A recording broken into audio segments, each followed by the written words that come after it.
Hello, I'm Ross Kemp. And I'm Barbara Windsor. And I'm leaving EastEnders to go to ITV. If you do that, I'm going to release another record, Grant. All right, Mum, I'll stay. Mum. Put on your clothes, another day is dawning. Turn on your TV. Time to watch This Morning with Richard Not Judy. For better, not worse, it's live, not rehearsed. Made for no money, not for anybody. Welcome your hosts, they go pictures, do they have no idea? So let's see how they do on This Morning with Richard Not Judy.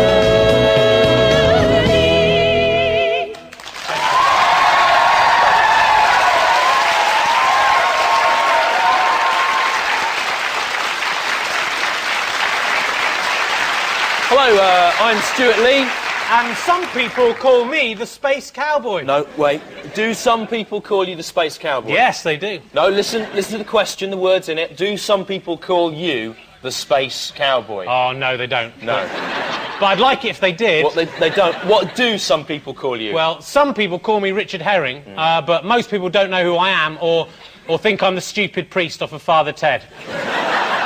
Good. You always spoil everything I do. And coming up later in the show. At 12 o'clock, we'll be previewing one of Channel 5's flagship pieces of original new programming, Ground Force, in which Alan Titchmarsh is sent to Kosovo as NATO's official ground force on his own. And at 12:10, we'll be showing you how to combine acupuncture and voodoo to cure the minor ailments of people you don't like without even having to meet them.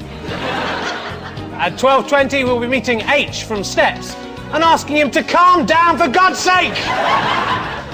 And at 12:29, we'll be looking at a chicken pie similar to the one eaten by Prince William in a London pub this week, and then asking royal correspondent James Whittaker to speculate on how quickly the pie would pass through the Prince's digestive tract and out into an Eton school toilet.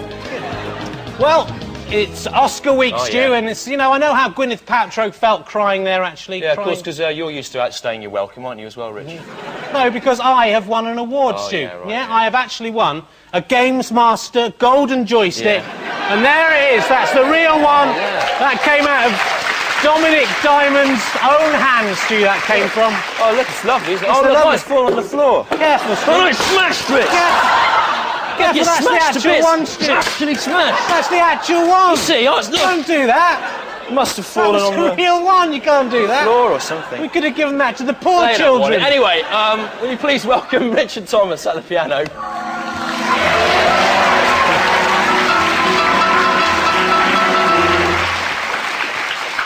Of course, you've won an award, haven't you? No, I haven't. Don't be modest. Richard actually came third in the All Wales Ted Danson lookalike competition. The other two Welsh Dansons were very good, though. They weren't were they, very to be good. fair? We're, of course, coming to you from the Riverside Studios in Hammersmith, which is also where they filmed Chris Evans' The TFI Friday. That's right, and there's quite a spooky phenomenon here, as you'll know if you've seen TFI, whereby any TV camera in this building is magnetically attracted towards women's breasts. Look at that there, how that works. Whoa. And down, and in again, there, you see. Whoa, And again. he's tricky. And scientists are already calling that the Chris Evans phenomenon. We actually see Chris Evans around quite a lot in bar the and cafe stuff, and yeah. stuff. He's a monster, Stu. Rich- A monster. Saying it in a staccato fashion doesn't make it any more true, Rich. He's a monster, Tom. Rich, saying it in a Brad Pitt Irish accent doesn't make it any more true. He's a monster, Stu. What's he been up to? He had all these monkeys, right? And he was lopping off, yeah. He wasn't loving them like a normal man would do.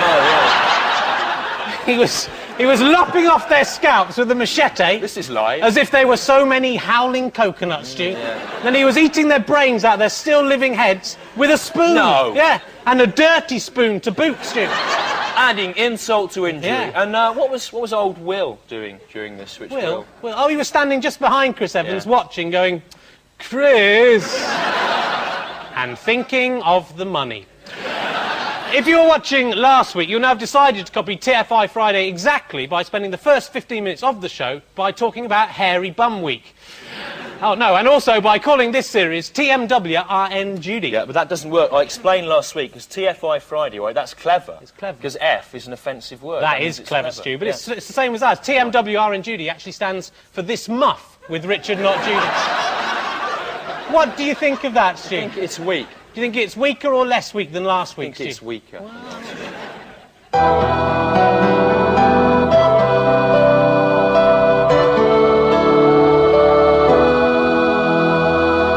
The Lord our God is a jealous God, and that is why he had Jesus killed before he became too popular.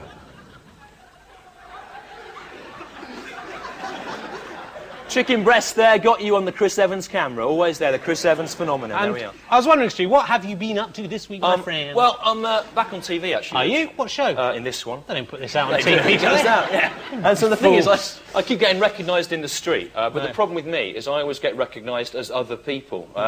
People think I'm the original Mark Fowler in EastEnders. And also the current Mark Fowler in EastEnders, and also quite spookily, Tucker Jenkins from Grange Hill as well.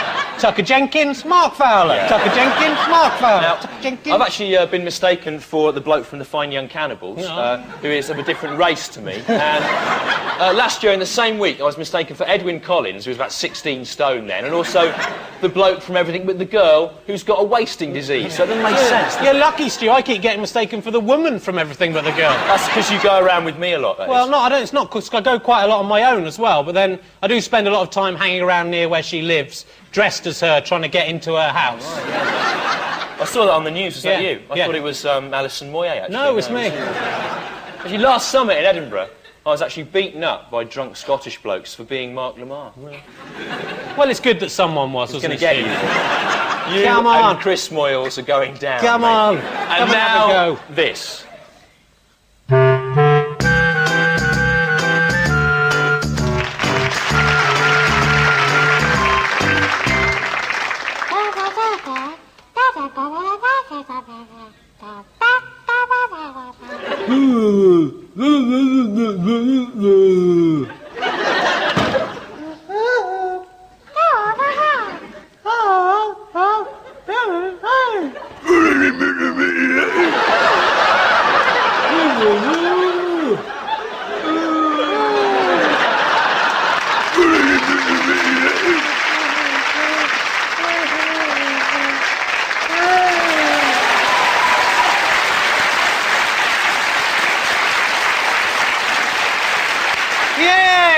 And we're celebrating quite a landmark here today. Today is actually the 10th edition ever of This Morning of Richard Not Judy. That is meaningless, because this week actually saw the recording of the 2,500th edition of Countdown. Right? Damn, Richard Whiteley, he always spoils everything I do. You know, I actually met Richard Whiteley at a charity gig a couple of weeks ago, and I want to tell you, he is just as funny in real life as he is on TV. More or less exactly funny. The same funniness, Stu. And actually, I was came out in the news last year that on Countdown, they actually feed a lot of the people's lines to them through earpieces during the show.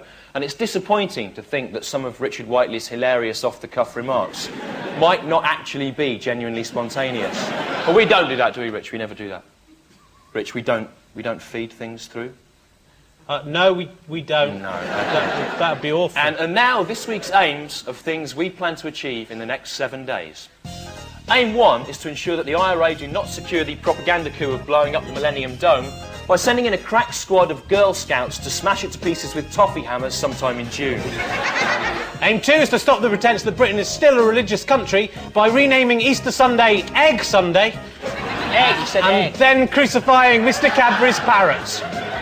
Aim 3 is to prevent the publication of the proposed Braille GQ-style lads magazine so that blind people will be spared experiencing millions of 20-something twig-leg B-list children's TV and Channel 5 Big Breakfast presenter wannabe slags stripping off to reveal their rancid, undernourished, semi-naked training bar Colonel Sanders poultry abattoir breasts. Do you have a problem about I haven't got a problem, I said.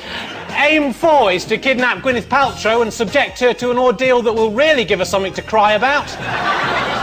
A continuous tape loop of her Oscar acceptance speech. And Aim 5 is to create a new TV vehicle for Craig Charles, reflecting his two main interests, mechanical fighting machines and the stripper pubs of South London, to be called Robot Whores. What about old Sharon Davis's bra, Stu? I'd like to touch what's inside there. What are you saying? Hey, what about old Gary Lineker with his ears and his crisps and everything? I've got it. There's been a technical mix-up. Rich is actually being fed these spontaneous off-the-cuff remarks from They Think It's All Over for Rory McGrath. Bring on some women so I can molest them, come on! Anyway, Time now for Angus Deaton's History of Alternative Comedy, where we pay tribute once more to one of those brave men and women of the late 70s comedy scene who were owed so little by so few.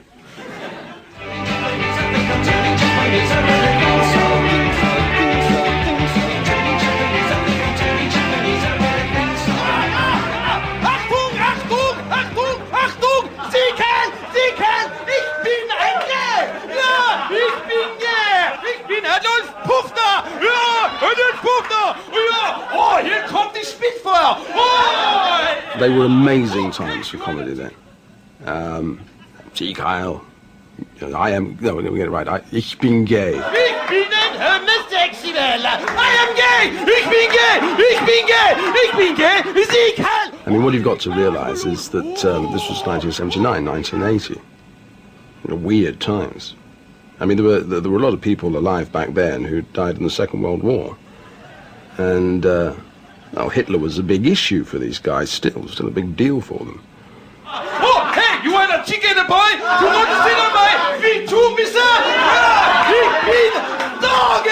I like to think that I did my bit to bring gay issues to the fore. But basically, what I did was to take all these things and just roll them up into a tight wall of confrontation, handed it to them and said, there you are. You don't like it, do you? And they didn't. I don't know, no Gabbers! I don't like his girl, but I like his boys! What did he mean? Well, it didn't mean anything. He knew it was Dadaist. It was like Samuel Beckett. Sieg Heil, he's been gay. It was just mad. Mad times. Oh, yeah! Sieg Heil, raus! Today I introduce strippers on live TV, and I like to think that that's Dadaist as well. And again, it's rather like Samuel Beckett.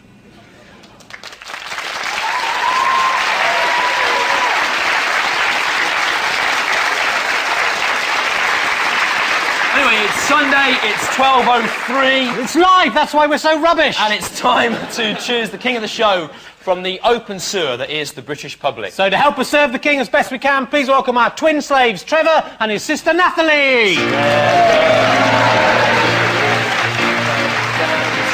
they come. Trevor and Nathalie. In honour of the Oscars, they're dressed as generic awards, which in no way infringe the Oscar copyright. And Trevor is handing me an envelope, apparently the joint Oscar for the two men who most resemble Terry Christian from The Word. And a fat Michael J. Fox goes to... What? Lee and Harry, what? What's the meaning of this? How dare you? Is this some kind of a joke, Trevor? No, don't answer that. We can't afford to pay you to speak. Now, Trevor, look, of course, our small-faced boy. You know, Trevor, your face is so small in relation to the size of your head that now it is painted gold. It resembles a tiny and rare Roman coin placed on top of a giant circular rug woven entirely from human hair. Leave him, Stu. He's a child. He doesn't understand. All right, fine. As king of this golden Oscar-winning show, you will literally have a shower of golden things raining down on your astonished face. From this, our golden shower trolley. Golden trolley, trolley. It's the trolley for the golden things. Ferrero Rocher there. Oh, Ambassador, you're spoiling us. Ferrero Rocher, of course, the kind of chocolates you would only imagine were luxurious if you had existed for your entire life on a diet consisting only of leaf litter and owl pellets. And the welcome return of the goldest of all gold products, of course, Golden Graham's there. Yeah. Golden Graham's, which sounds not so much like the name of a cereal as the name of a man that disgraced MP Ron Davis might once have met on Clapham Common. Don't diss the Grahams, Stu. Haven't you seen the new advert? Oh, yeah. Golden Grahams deserve respect. No. Golden Grahams deserve to be flushed uneaten down a toilet. That's not such a good advertising slogan, Stu. Actually, I've seen that new advert Yeah. for it, where it's like a businessman He's eating Golden Grahams. Yeah, right. He's eating Golden Grahams, and he has like a kind of acid trip. It's ridiculous, isn't it, Stu? They couldn't put acid on a commercially available breakfast cereal. No. And we'll be choosing the king of the show after this. Wow, there are peas coming out of my face. Ah. Rich, you're like the woman from Everything with the Girl on acid. Mr. Grimsdale!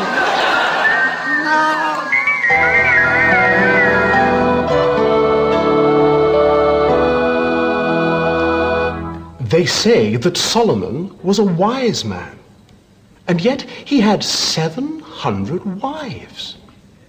What a foolish man he must have been to make the same mistake over and over again. Hello, I'm Solomon. Will you marry me? Oh! Last week we asked you to send in reasons why you should be king of the show, and these are 3 people whose desperate pleas most impressed us. Hello, and what is your name? Shirley. Shirley Peacock. And you say you should be queen of the show because I went to school with Fred, the bloke who blows up the chimneys, Dibner's daughter. And as if that wasn't enough, Shirley adds, and Sid Little live round the corner. Well, you decide. Good reason. And you are? Adam. Adam, the first man. Adam's reason is I grew up in Lincolnshire where they use saliva as currency. It's true? That's says true. it's true. And what's your name, Tim Harrison? I'm Tim Harrison. Are you? Well done. And you should be king of the show because I can vibrate my eyeballs, he says. Let's see that in action, please. Oh, my God! Can you see that? Can we get a close-up on that? No. It was terrifying. It was really... Go on, do it again, quickly. You're evil. Now he's clearly the spawn of Satan. Now the studio audience will democratically choose their monarch with the aid of our ecologically sound beard-powered clapometer. Powered by Natalie's beard. So, if you liked person 1... who lived near Sid Little. Cheer and applaud now for person 1. And the beard there, you know, into the 60s. If you liked person 2, who has Lincolnshire saliva man, applaud now.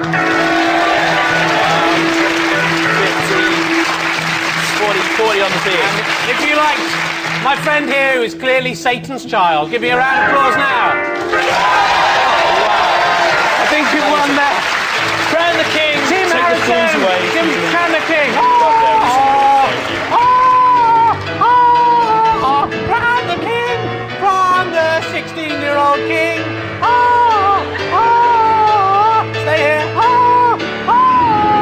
Look at his little face. It's almost as if he understands. Well, Mr. Vibrating Eye King, any early pronouncements? I think I've had all current notions of beauty outlawed and have everyone remodel themselves in my satanic image. Fantastic. He would like to have everyone remodelled in his satanic image. The king has spoken. Give him a round of applause.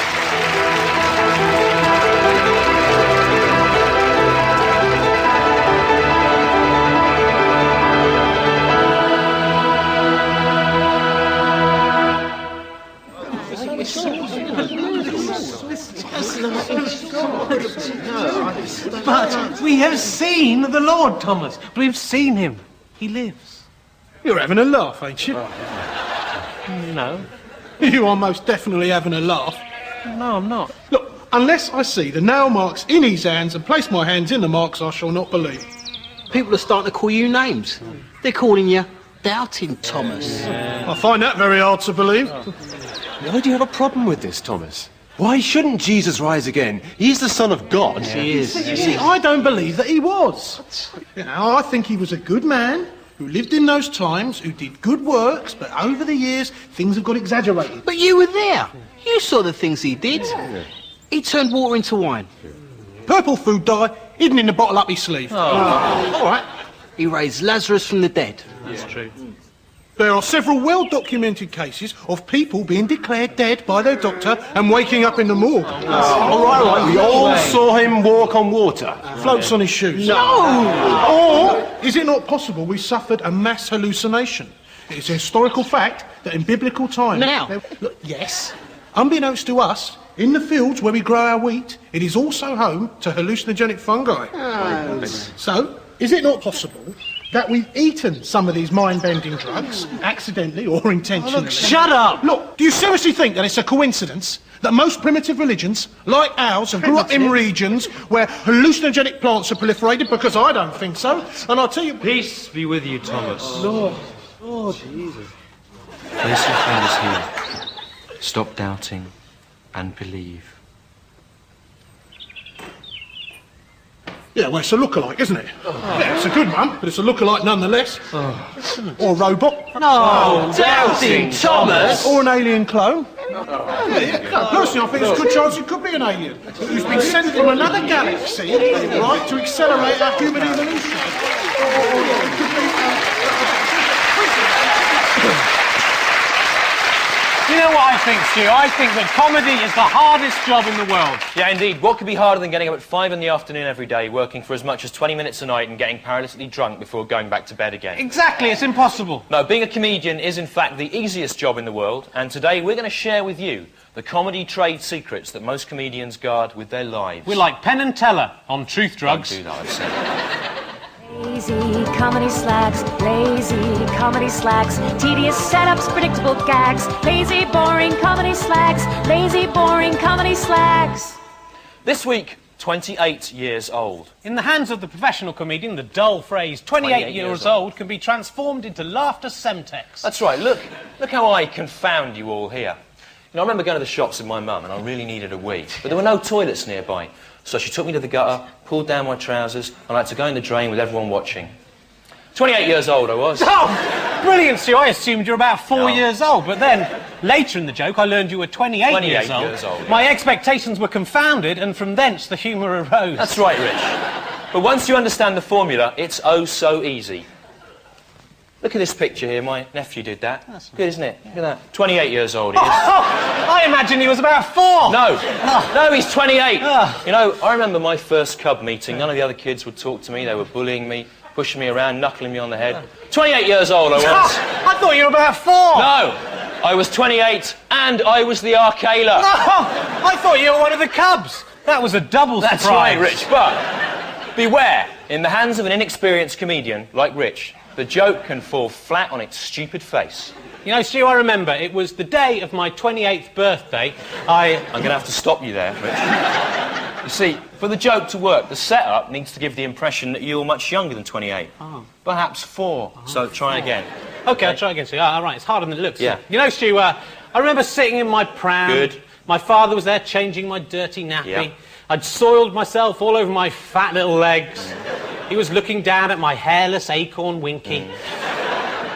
I'd not developed the ability to walk or speak, so I started suckling away on my mother's breast. 28 years old I was.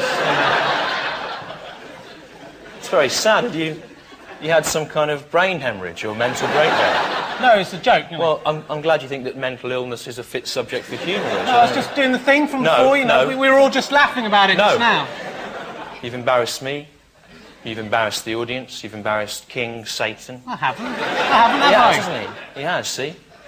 Most of all, Rich, you've embarrassed yourself, haven't you? Say sorry.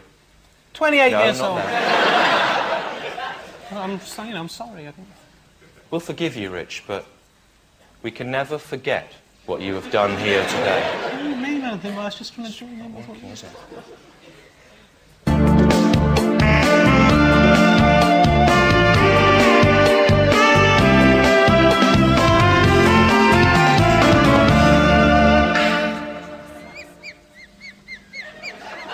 Oh, hello. You just caught me preparing a milkshake.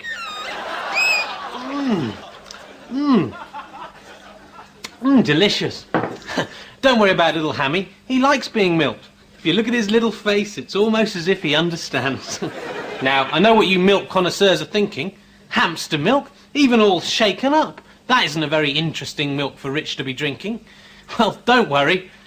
I won't let you down. This week, I'm tasting tapir milk.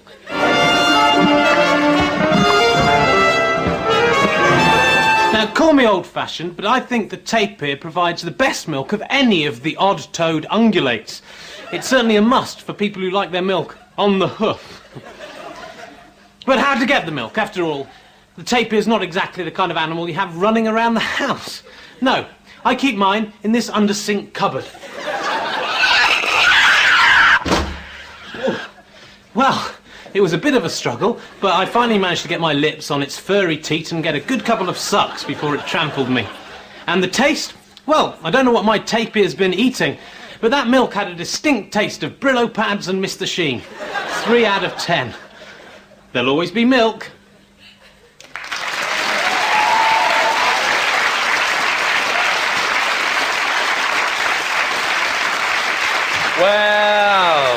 Predictably, we had a lot of complaints last week, Rich, about your unnatural interest in animals from various animal lovers. Stu, no one loves animals more than me. Yeah, no that's one. kind of what they were complaining about, in a way. It's all right, Stu. The animals like being with me. If you look at their little faces, it's almost as they understand. Yeah. As long as the animal has given its consent... Rich, how can you tell if an animal has given its consent? Oh, you can tell. No. How can you can tell, my friend. Rich, saying it in a Southern Baptist preacher accent doesn't make it... You can tell. How can you tell? They make a certain sound, Stu. What sound? It's kind of, twit-twoo. Twit-twoo. Ooh. So owls, mainly. Mainly owls, Stu. Good thing about their owls, they're always up for it. They're always making that sound. The owl whores. You are sick. They love it, Stu. Makes their head spin 360 degrees. Sick. Stop looking at me. Sick. I'm You're not sick. prejudiced, Stu. I like all owls. I've got 99 problems and an owl ain't one, Stu. I love them all. Barn owls, northern spotted owls, snowy owls. Of course, they're all snowy owls by the time I finish. Maybe so, Stu, but anyway, now it's time to introduce our next guest, the Curious Orange.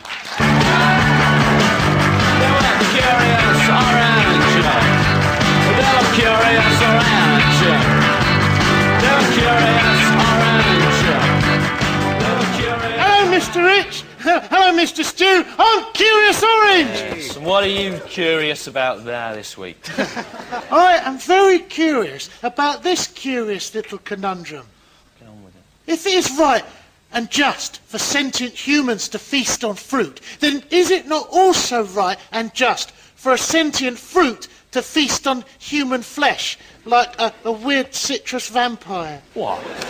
You curious about that, are you, Soren Kierkegaard? Are you? Look, but don't you want to know about the wonky wheel on a shopping trolley, or why cats are different to dogs or something? No, Mr. Stew.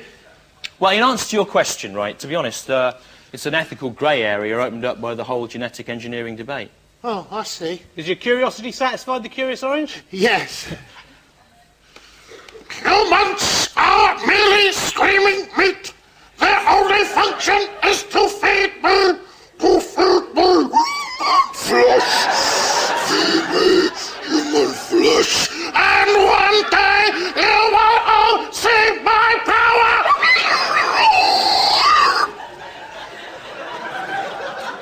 Did you say something?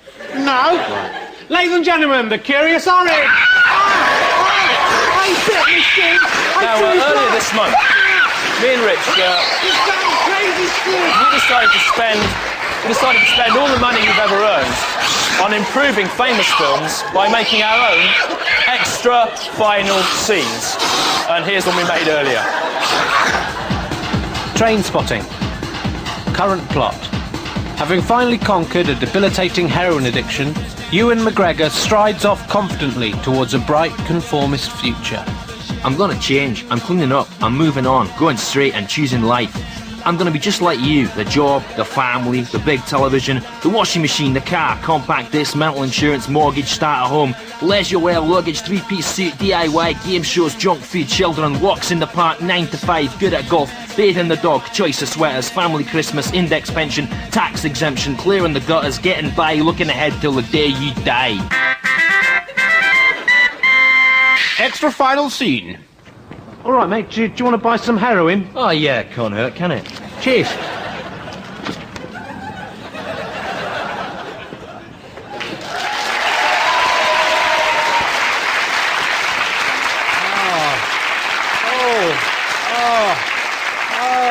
What's the matter with you? I'm tired, Stu. Comedy's the hardest job in the isn't. world. Explain, Rich. It's all right for you, Stu. You're whole. Whole? I've only got one lung. One lung, Rich? Yeah. But how? It was all a misunderstanding I had as a child, you know. I lost one of my teeth, put it out for the tooth fairy, got 5p, then I decided to try and increase the stakes. But how did you remove one of your own lungs, Rich? It wasn't easy, Stu. Worth it, though. 7 new pence I got. 7 You realise there isn't even a tooth fairy, so there's hardly likely to be a lung fairy, Well, is there? I know that now, Stu. I'm not stupid. It was just my mum and dad. But as soon as they found the lung under my pillow, they realised what had happened, you know, and they put 7p there. Why? So as not to spoil the magical illusion, Stu. The magical illusion of a lung fairy. That's right, Stu. Wish they hadn't, though. Why? Because 7p was a lot of money in the 70s, Stu. Do you remember the 70s, do you? So the next day, I took out one of my kidneys, left that there, and blow me tight if the next day there wasn't 9p under my pillow. Right, so your mum and dad had done the same thing again? Yeah, because I thought it was the kidney fairy. Well, it wasn't, though, was it? No, you know, I remember the day I realised the kidney fairy didn't exist, Stu. Yeah. I was sitting there in my room, playing with my train set in my little shorts. My dad came in, he said, hop up on my knee, son, got something to tell you. The kidney fairy doesn't exist. Neither does the lung fairy. What about the tooth fairy, Dad? I said. That must exist. But he sucked on his old briar pipe and shook his head. Nope. None of them fairies exist, son. It was just me and your mum, all along, dressed up. Dressed up? In case I woke up. Right. Well, of course, I burst into tears, and there and then I cried for days. My innocence was lost. 28 years old. Don't do that, no! No, damn your eyes. Don't applaud that. I wish he told me earlier, though, Stu. I wish he told you earlier. I wish he told me earlier, because just that morning, I tried to find out if there was a testicle fairy. When Sir Isaac Newton invented gravity, an apple fell on his wig-encrusted head, and he was happy. But if an apple fell on my head, I would be unhappy. And if something bigger than an apple fell on my head, say, an anvil or a Shetland pony, I might even be killed. Hi, I'm Greg Evigan, Jake Cardigan and William Shatner's Tech War. Come with me now and observe what can happen when things get knocked over, or spill, or fall out of cupboards. This week, Sherry. Well, Margaret had popped out to pick up her sprog and his old man's. And I was in on my own, having a few sherries, watching They Think It's All Over. Anyway, I stood up to go for a wee, and I trod on one of the kids' Ninja Action Men turtle things, you know.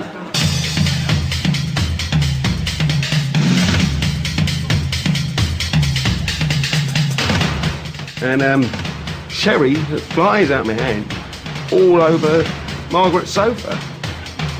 Well, I had to clear that up in double quick time, otherwise, you know, he's straight to bed for me and no nookie. I was letting that. But, you know, Margaret still doesn't know to this day. I never told her. You know, I think it's best not to tell women everything.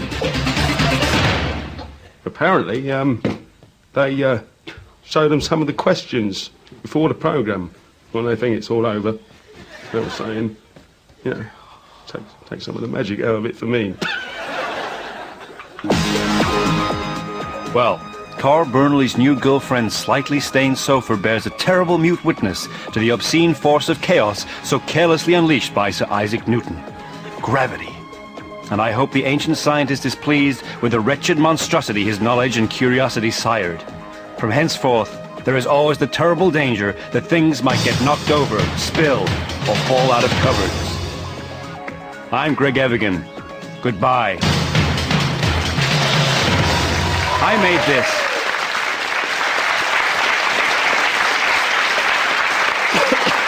Now let's join in welcoming back a guest from last week. It's Nostradamus on his horse, David Collins.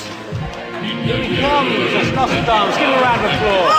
Hello there, Nostradamus. Hello there. David Collins is a bit flighty today. Oh, he's very flighty. Okay, first let's look at your 3 predictions from last week. Remember, if you get 2 of these right, you will win this delightful garden barbecue.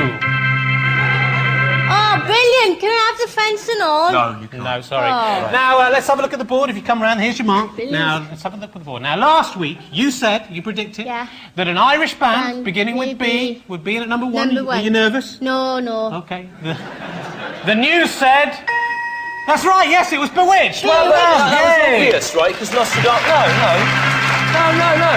Because Nostradamus is covered, even if Boyzone get in. There's no way... Don't be jealous of Nostradamus' powers, Right, Stu. Come on, Nostradamus. Look at the back of the board. And you, David Collins, look back at the board.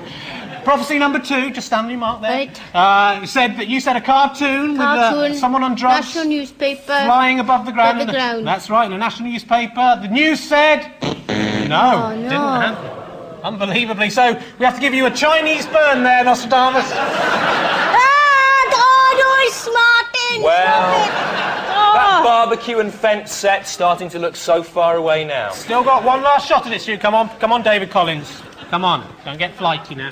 Your final prediction. You said that the Lord of Terror would come from the skies before and after the earth would be thick with frogs. Well, if that one's up there, I'll give you the barbecue myself. Brilliant.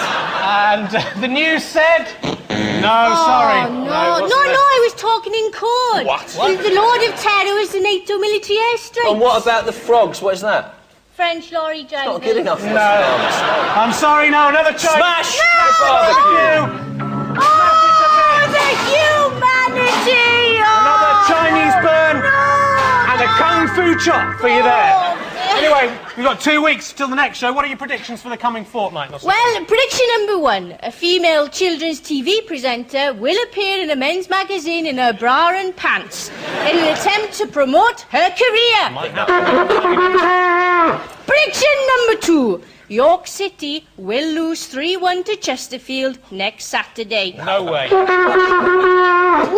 there. Whoa there. And prediction number 3. The voice of the unusual bird will be heard in the pipe of the breathing floor, and men shall celebrate Thursday as their feast day. And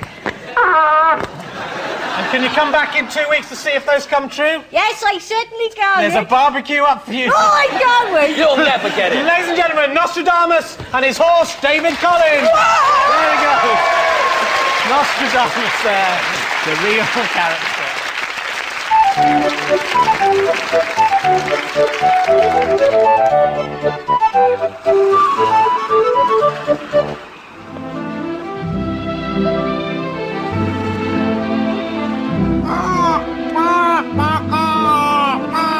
Oh, hello, me hearties. Welcome to Treasure Island. It's me, Histor, Sky TV's one-eyed magic flying racist crow. X marks the spot. Ow! What, you egg? Ow! Young fry of treachery! What are you doing, Pliny? I'm throwing eggs at you, Histor. Hey, you said eggs marks the spot. I said X, not eggs. And in what sense is throwing eggs at me got anything to do with marks the spot? It just does. Anyway, what's the news, Histor? Well, you may have seen on the grown-up news... The grown-up news? That William Hague... Bill, like a bird's bill, egg, like an egg. I said egg. ...is a bit upset about the euro. The urine, like a bird's urine. But what is the urine, Histor? To find that out, we must fly back to 1945. Like 5 eggs. Come with me now, Pliny. As the crow flies. As the egg flies.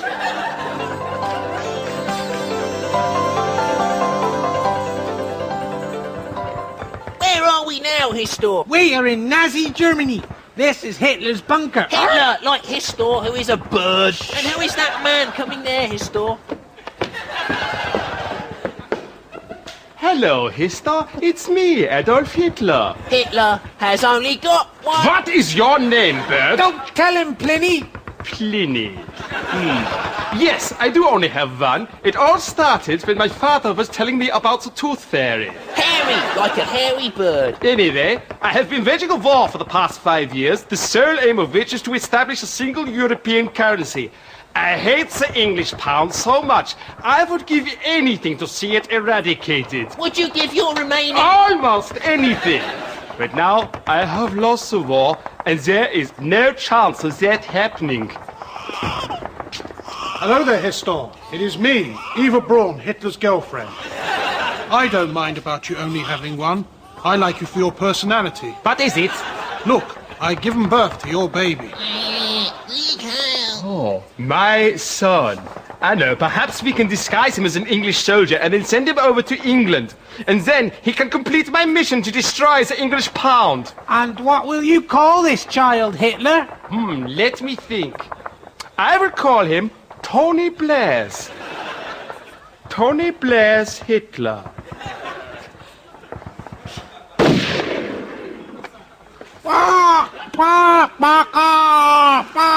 So, you see, Tony Blair's is Hitler's offspring. Earth, like the French for egg, wing like a bird's wing. Whilst not advocating his Advocate murder... wing like a bird's wing. I don't think there's a court in the land who would convict anyone for ridding... Red wing like a bird's wing. ...the world of the spawn of Hitler.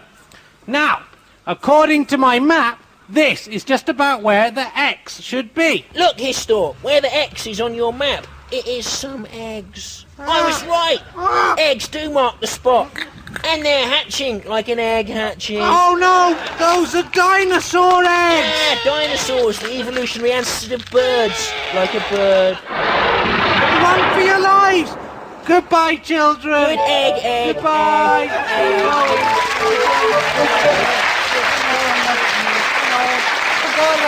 Bagora! Oh, I love you, Andrea. Bagora, I love you too, Richard. I love you too. I love you, Andrea. Rich, what's that? What's that Nothing. No, what is Nothing. it? What is it? What is It's that? my cause shrine, Stu. Your cause shrine? My cause shrine. Oh, your shrine to the cause? No, my cause shrine. Call it by right. its name. All right. Oh, yes, the cause. Their Celtoid fusion of Irish folk soft rock and trip-hop beats has certainly captured the hearts of the record-buying public. That's what I like about them. And Andrea's bum. Yeah, all right. What's this here, Rich? It's glue, Stu. Glue? I make out of flour and water. It's very salty. You have to put salt in. It's a binding agent. Well, you've crossed all the other ones out. Of course I have. They're ugly, all the other cores. They mock They seem Andrea. very attractive to They me. aren't. They're all ugly. Especially the man core. The man core? Yes, the man core. The man in the cause? No, the man core. Call him by his name. All right. Rich actually got into a bit of trouble about some letters he sent to Andrea Core, in which he answered her inquiry, "What can I do to make you love me?" in perhaps rather more detail than was necessary. She asked. If she didn't want to know, she should have kept her Irish mouth shut. Yeah, well, you didn't have to send her the collage, did you? It's a good colour.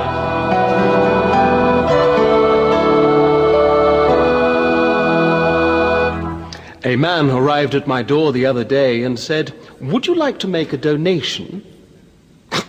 My poor fool, I said. I have already made a donation, my soul to Jesus. And then the fool did reply, "No, I was thinking more along the lines of some money or jumble. And thus does the fool prize jumble above my holy soul."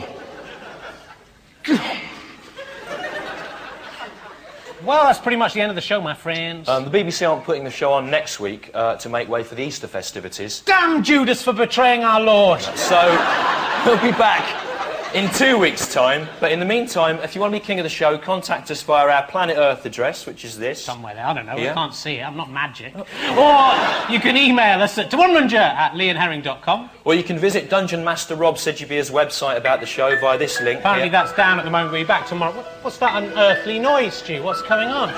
What? Excuse me, Rich. Stu! It's the testicle fairy, look around his neck. It's him, I knew he was Rich, alive. it's just your dad dressed up. No, it isn't. No, Rich, I heard you talking about me, and I realised I never paid you for what I took from you. So, here's a cheque for 15 new pence. Oh, thank you, TF. That's great. I knew you were real. I knew it. Of course, Rich. As long as you believe in me, I do exist. You wouldn't fancy giving me the other one? I can get you 20p at 19.99 prices. I don't know. Go on, it's not like you ever use it, is it? It's not Well, I'll think about it. Don't worry, kids. Fairies do exist, as you will see now in my fairy display. Bye. Goodbye. Goodbye. Hooray, look, come on, Stu. Put on the fairy costume, Stu. Come on, you've got to look beautiful. Hold your thing. There we go. La la la, la la la la.